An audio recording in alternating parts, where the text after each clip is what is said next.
Actualidad Radio. Pero tenemos un invitado, vamos a aprovechar y conversamos con él, ¿te parece? Ya lo tenemos. Claro que sí, Luis Carlos Vélez está aquí con nosotros para hablar de todos estos querido y temas. admirado amigo, ¿Cómo y a estás? pesar de que yo creo que puede ser mi bisnieto.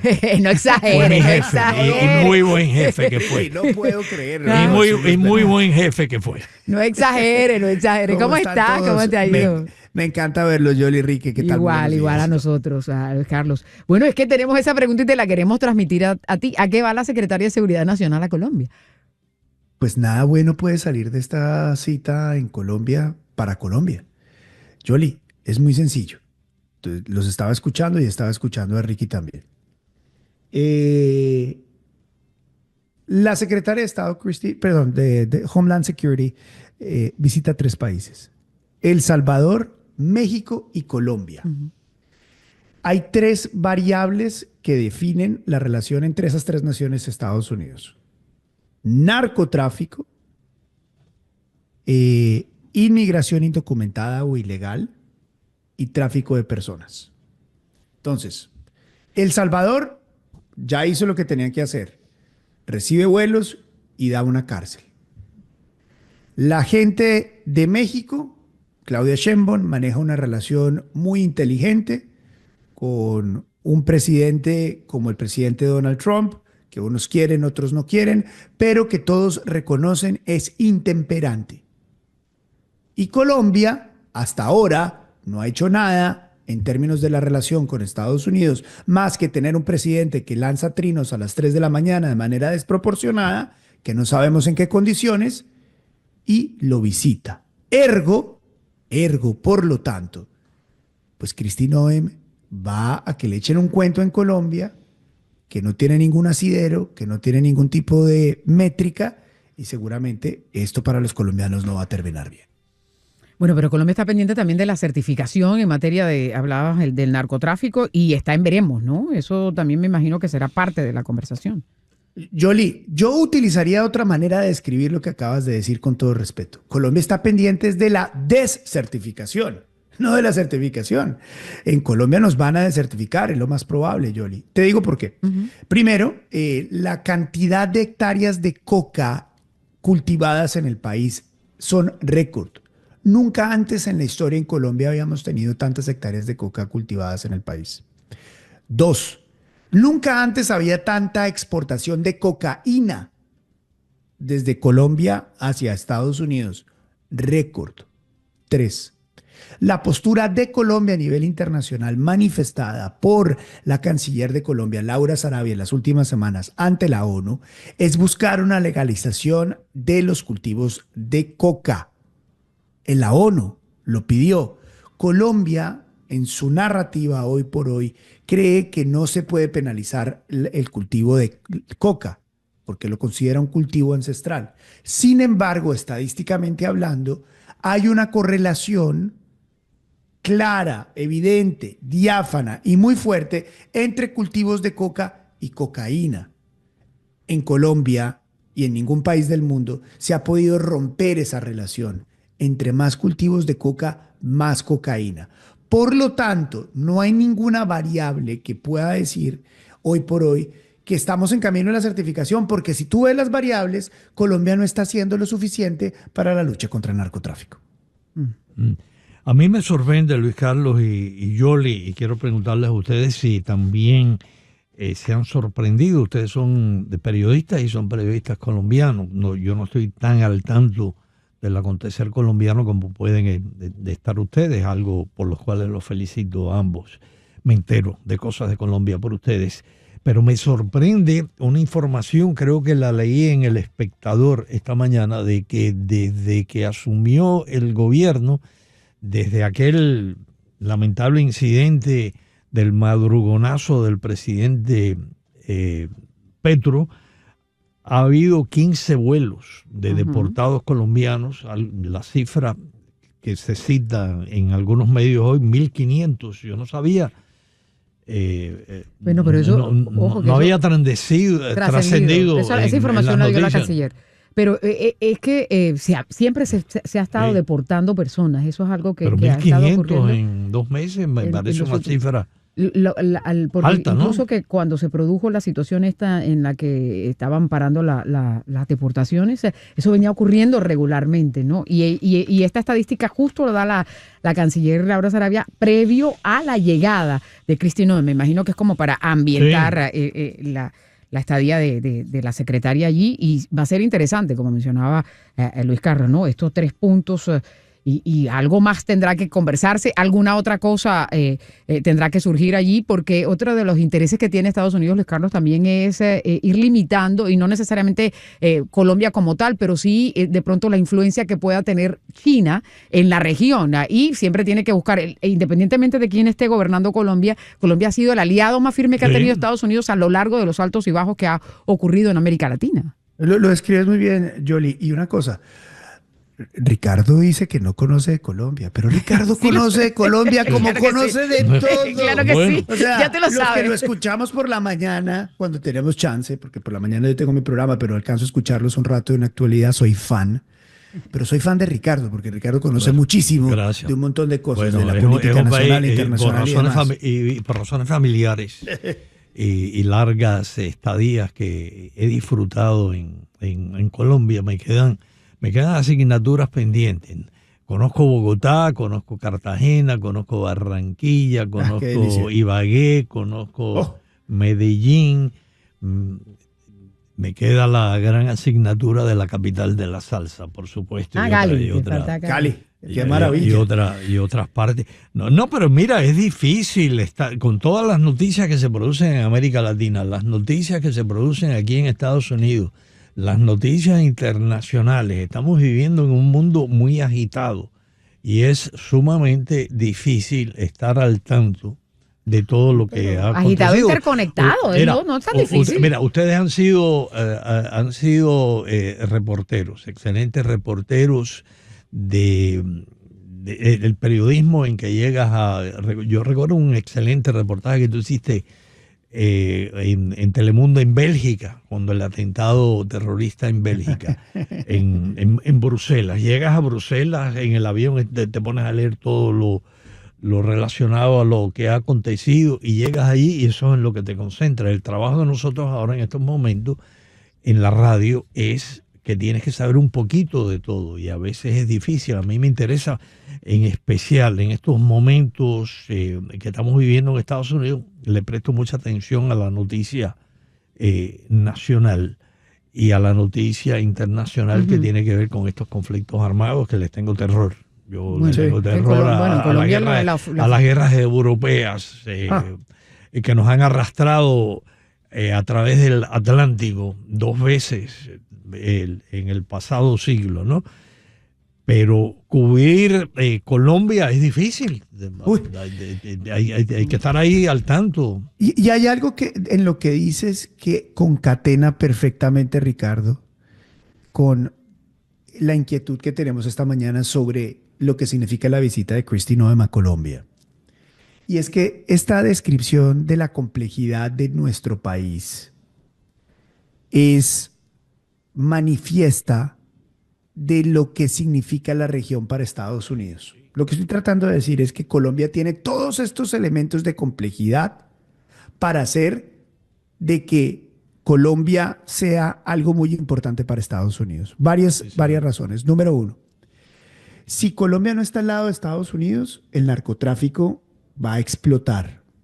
Colombia tiene la convergencia de los carteles mexicanos de la droga y la convergencia de los carteles venezolanos de la droga. Si Estados Unidos pierde a Colombia, se le vienen los narcos con todo. 1, 2.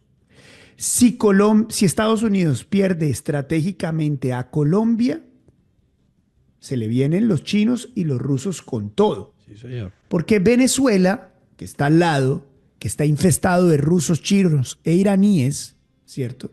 En sus intereses, quiere apoderarse de Colombia. Y lo está haciendo lentamente. Tiene un brazo armado en Colombia, colombiano, venezolano, financiado por el narcoterrorista de Nicolás Maduro en Colombia, que se llama el ELN. Entonces, si Estados Unidos pierde a Colombia, lo pierde en manos de los narcos, lo pierde en manos de los chinos y lo pierde en manos de los rusos y de los iraníes. Colombia es estratégico. Mira, Ricardo, Yoli, todos los oyentes, estamos a 2 horas y media desde Miami a Cartagena y a Barranquilla. Es que es más fácil llegar a Estados Unidos desde Colombia que incluso desde algunos lugares desde México. Yo que trabajo tanto entre Colombia y Nueva York, me demoro menos yendo a Colombia que a Nueva York.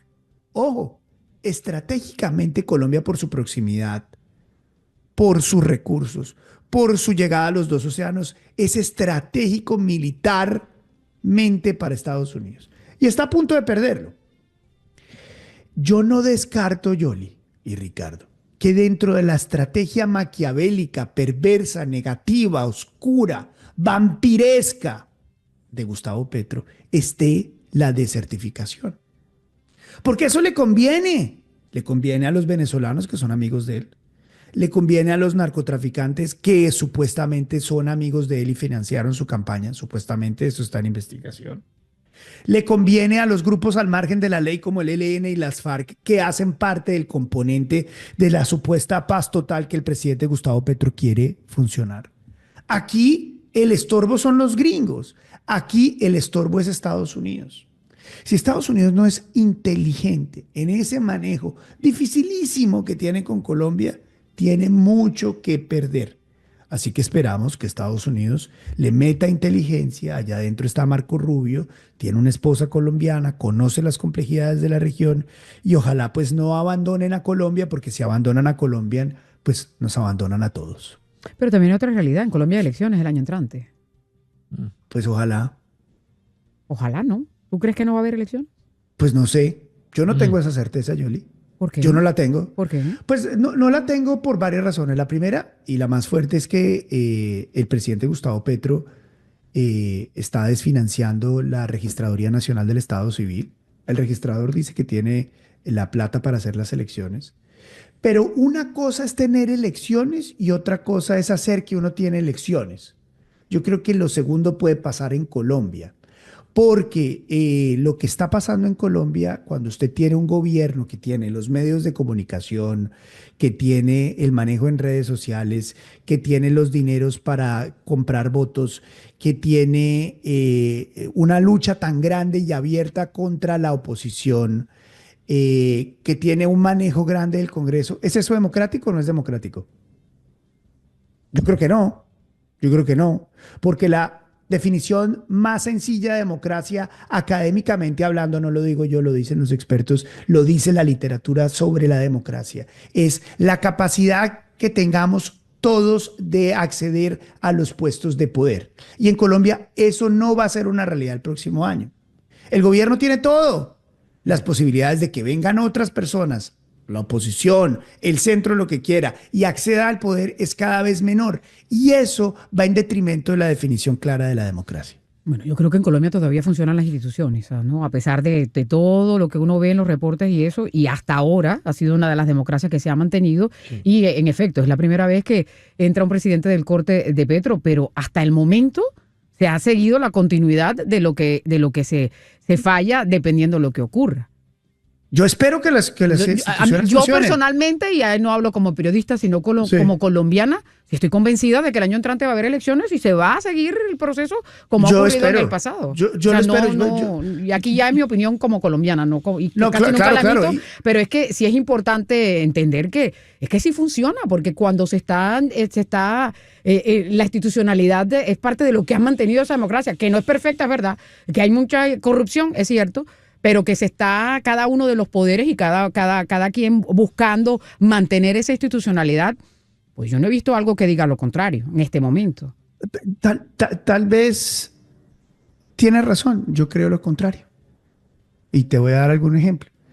El presidente Gustavo Petro ha arremetido en las últimas horas contra la Fiscalía General de la Nación, diciendo que la Fiscalía no tiene posibilidades de investigarlo, cosa que es cierta. Pero la Fiscalía no lo está investigando a él, está investigando la financiación de su campaña.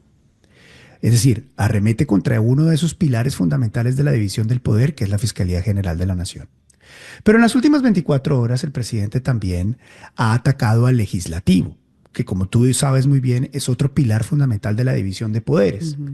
Ataca al legislativo, publica una fotografía de varios legisladores colombianos que fueron ante la Comisión Interamericana de Derechos Humanos a quejarse de lo que te estoy diciendo. Y es los ataques constantes del presidente Gustavo Petro contra la oposición y el legislativo. En estos dos elementos que te estoy dando son dos ataques fundamentales contra la división del poder. Pero voy por el siguiente. En el mundo, la división del poder y los estamentos de la democracia se dividen en 4. Por lo general en 3, pero unos que son más generosos le meten 4. Ejecutivo, legislativo, judicial y la prensa.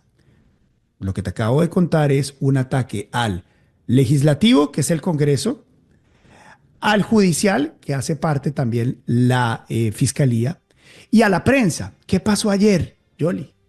Ayer el presidente Gustavo Petro, por 5ª vez, se mete en la televisión nacional,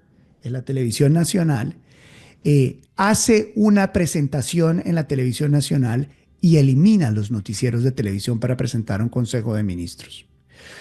Son ataques abiertos, claros a la división de poderes, atacado a las cortes, al legislativo, al judicial, a los medios de comunicación. Que hasta ahora no hayan cerrado alguno, estoy de acuerdo contigo.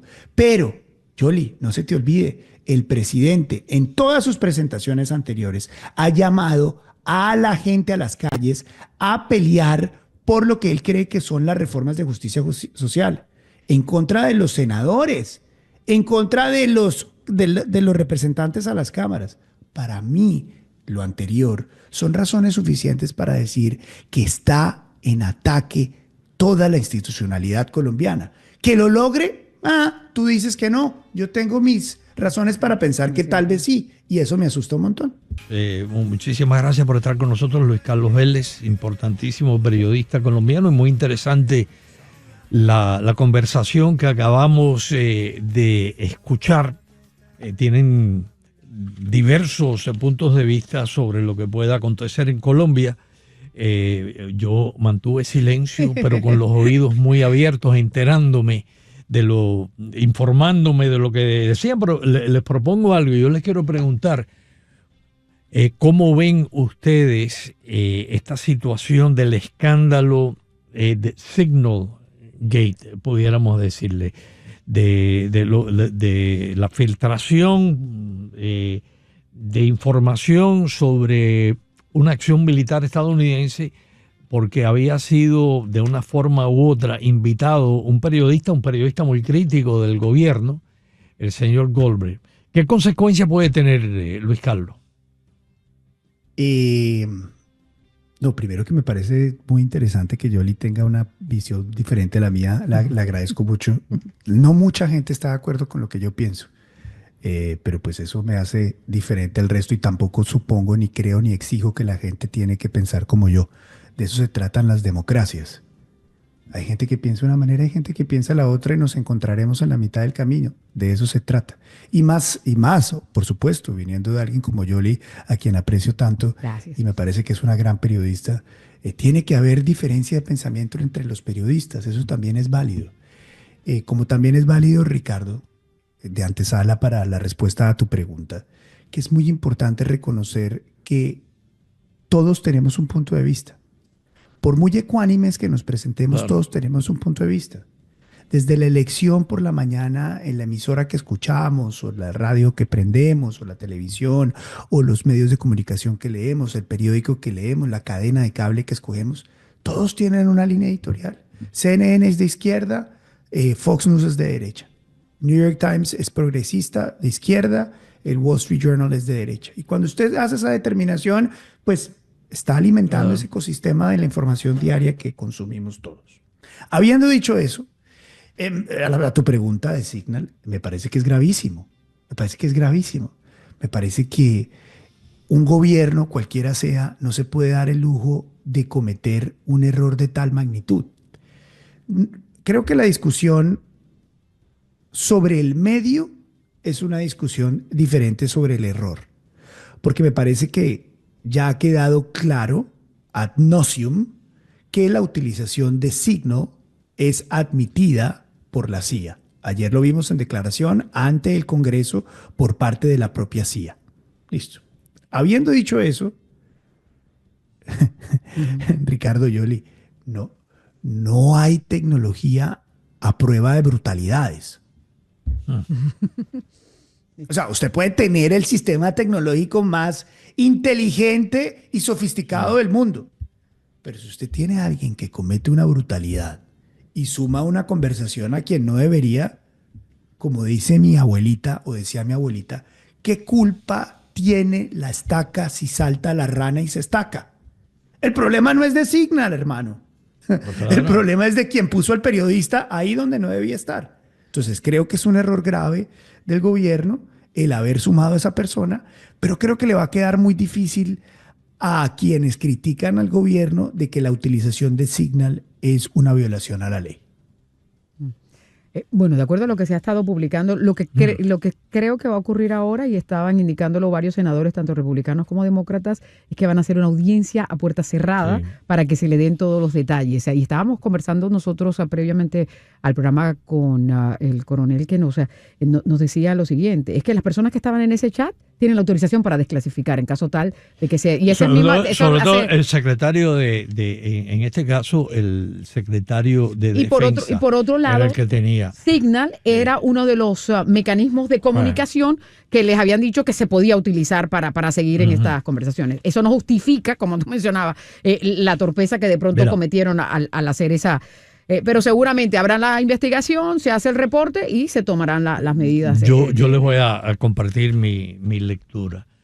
En primer lugar, fue una imprudencia por la cual alguien tiene que enfrentar las consecuencias. Yo me imagino que va a pasar un tiempo y el señor Waltz va a decir, me retiro de este cargo, a lo mejor lo nombran embajador de Burundi, para no humillarlo.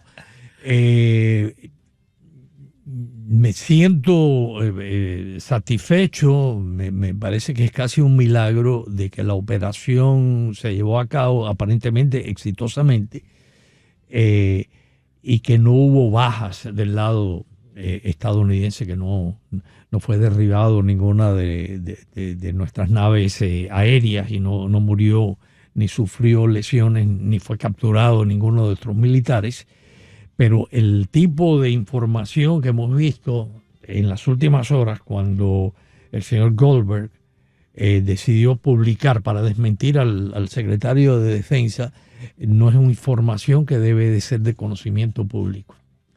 Y yo creo que la seguridad nacional, la seguridad de nuestros militares. En primer lugar, estoy de acuerdo en que se ataque a los hutíes. No puede haber un mundo civilizado, un mundo tranquilo, un mundo que verdaderamente aspire a la paz si se interrumpe y se permite que impunemente un grupo terrorista, en este caso un grupo terrorista apoyado por Irán, interfiera con la navegación internacional, ¿no? Así que yo estoy de acuerdo que sí, que hay que buscarse la manera de desmantelar ese foco terrorista que hay en Yemen, acabar con ello. Me parece que hace falta colaboración internacional. Me parece que salió muy mal el vicepresidente. No nos vamos a enterar, pero yo no me sorprendería si me entero que el presidente lo regañó, porque el presidente el vicepresidente en este chat cuestiona si el presidente de Estados Unidos, su jefe, su compañero de fórmula en las elecciones que se celebraron en noviembre del año pasado, está cuestionando su juicio. El vicepresidente dice, yo no sé si el presidente está enterado del todo. Con cualquier presidente, sobre todo con Trump, eso no es una forma de tener una buena relación con el jefe. Hay algo que yo no sé si les sorprende a ustedes tanto como a mí de toda esta historia, Ricardo Yoli. Y es, yo pensé que en el mundo del gobierno de Estados Unidos y de que es el país más poderoso del mundo, éramos tan sofisticados como en las películas. Porque en las películas, ojo, en las películas, desde el ladrón más sofisticado, hasta la gente del gobierno que vemos, tiene un teléfono que tiene un código supernatural que lee la pupila y luego el dedo y con la saliva revisa. Maxo Smart. Y hay que poner un código, no sé qué vaina. Y listos, estamos, brother, comunicados con la Casa Blanca. Pero creo que nuestros amigos de China, de Irán, de Corea del Norte, de Venezuela están en este momento. Ah, caramba, no eran tan pilos como pensábamos que eran. Se comunican por Signal estos tipos. Para mí, eso es lo realmente grave. Bueno, No, y sobre todo cuando uno de los participantes en este chat estaba en Moscú. Sí, sí. pero lo que estos chats, claro. la plataforma como tal, la utilizaban para tener este tipo de chat porque no guardaban la información y porque era más rápida, lo que sea, esa es parte Lo que se borra era automáticamente. autorizada, venía siendo autorizada pero no para manejar este tipo de información sensible, pero sí era parte de la decisión. Yo les quiero hacer una pausa porque a propósito que estábamos hablando de Colombia, hay una noticia también, acaban de dar una información que está relacionada con el expresidente Uribe. Negaron la recusación contra la jueza Sandra Heredia y el juicio va a continuar en su despacho. Esa es otra historia que estamos siguiendo nosotros también aquí, porque se había cuestionado de pronto la imparcialidad de la magistrada, tenían que tomar una determinación en ese sentido, habían aceptado la tutela que había colocado, hablando un poco de lo que es el proceso, ¿no? Como tal, y la jueza que le tocó estudiar el caso determinó que sí iba a continuar esta magistrada con el proceso, así que ahí vamos a ver qué pasa también con ese tema que estamos siguiendo nosotros muy de cerca aquí. Juan Carlos, no sé si quieras opinar también de eso. Sí, no, me parece que esto es normal, hace parte de todo este juicio. Este es un juicio muy complejo, se va a demorar más de lo que la gente quiere o creería, en el cual hemos visto un montón de irregularidades. Es extrañísimo, hemos visto un montón de cosas raras, de testigos con teléfonos, de acusados y personas haciendo señas, de gente diciendo que no son unas cosas. Afortunadamente hoy en Colombia, sabes que Yoli, en Colombia estamos viendo algo que no habíamos visto antes. La historia del juicio del presidente Uribe o de las pruebas en contra del presidente Uribe solamente habían aparecido en la prensa. La defensa argumental del presidente Uribe no la conocían los colombianos. Y creo que hoy esta posibilidad de verlo desde las dos caras y que sea el pueblo colombiano el que se alimente de todo este insumo hace mucho mejor y hace mucho más viable que los colombianos con toda la información tomemos una determinación, una postura mucho más cercana a la realidad que una que solamente muestra una cara. Ahí está el video de Luis Carlos. Luis Carlos está ahí. Sí. Ahí sí. Aquí Que lo estoy, pongan claro. para. Nos vemos aquí. Ahora sí ya te vemos. Y vamos a aprovechar que además de ser periodista, de haber dirigido importantes medios, de tener ahora este programa, que vas a mencionarlo, Luis Carlos, te lo exigimos para que la gente te escuche como te escuchamos nosotros. Luis Carlos es economista y es economista de Harvard. Luis Carlos, estaba viendo yo un reportaje esta mañana en CBS que si efectivamente se mantienen en vigor estos aranceles a los automóviles, el mío es una marca alemana. Bueno, es una marca alemana, pero lo hicieron en México y nada más que tiene como 40,000 millas. Pero decía esta reportera que el precio de un automóvil en 60 días, porque el inventario típico de un dealer es de 60 días, va a aumentar de 6 a 7 mil dólares. ¿Qué tú opinas de eso? ¿Tú crees que sea tan grave? Sí. Sin ¿Sí duda. lo es? ¿Sabes qué, Ricardo y Yoli? Estamos viendo la medida económica de mayor consecuencia al público estadounidense que haya tratado de implementar administración alguna en Estados Unidos. Yo creo que no me equivoco al considerar que cuando te dicen, oye, los carros internacionales van a subir el 25% en 3 días, caramba, eso sí que afecta a un montón de gente. Pero además, entendiendo un poco más el detalle de lo que ha dicho el presidente Donald Trump, es que también las partes importadas van a subir cerca del 25%. Es decir, el presidente en esta batalla de aranceles le pega a los carros internacionales, a los autos que traen partes internacionales y al mismo tiempo está amenazando con la misma medida a los vehículos que vienen de México, China y Canadá. Es decir, en resumen, carro que no sea americano, vehículo, auto que no sea americano, va a costar el 25%. Más, aquí pueden pasar dos cosas, Ricardo. Que evidentemente solamente los autos internacionales suban el 25%. Pero también puede pasar otra cosa que es meramente económica, y es que las empresas estadounidenses digan, entonces la gente está dispuesta a pagar 25% más por sus autos. Entonces le va a subir los precios. Y todos los autos, no solamente los internacionales, terminan valiendo 25% más. Y eso se va a ver reflejado en la inflación. Y el seguro va a aumentar también. Claro, porque se lo aumenta el carro. ¿Y qué probabilidad hay de lo que estaba esperando la administración con esto, y es que se pueda equiparar lo que le cobran a las compañías estadounidenses, o hacer como una especie de negociación, que se supone que esta es un arma de negociación? Pues, ese es lo que estamos todos intentando ver qué puede pasar.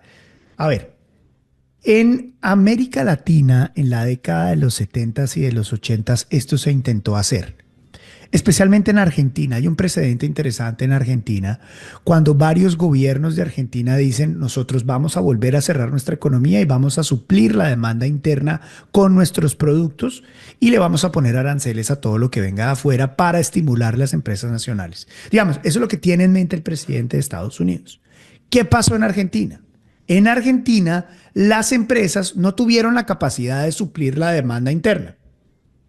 No pudieron producir la cantidad de producto, ni pudieron producir aquellos productos a los cuales les estaban implementando aranceles. La premisa del presidente Trump es que eso no va a pasar en Estados Unidos, y que las empresas americanas van a tener esa capacidad de reacción para suplir la demanda internacional. Pero esa es una apuesta, Yoli. ¿En cuánto tiempo puede una empresa, no sé, General Motors, construir una fábrica para poder suplir la demanda interna? No sé cuánto se demore eso. ¿3, 4 años? ¿5 años? ¿6 años? Va a pasar tiempo. Es una apuesta. No tengo la respuesta. Pero eso que se va a solucionar en el corto plazo, no creo que se va a solucionar en el corto plazo. Porque podemos ver a Luis Carlos en YouTube. El programa es en vivo, noticiero. Oye, gracias por estar con nosotros. A ti por invitarme, Ricardo. Es un placer estar contigo, con Yoli en la actualidad. Y un abrazo me encanta la mesa. Que se repita, claro que sí. Y tenemos que continuar estas conversaciones. Sí. Con un buen café colombiano. Vamos a ponerle una cita ahí por lo menos.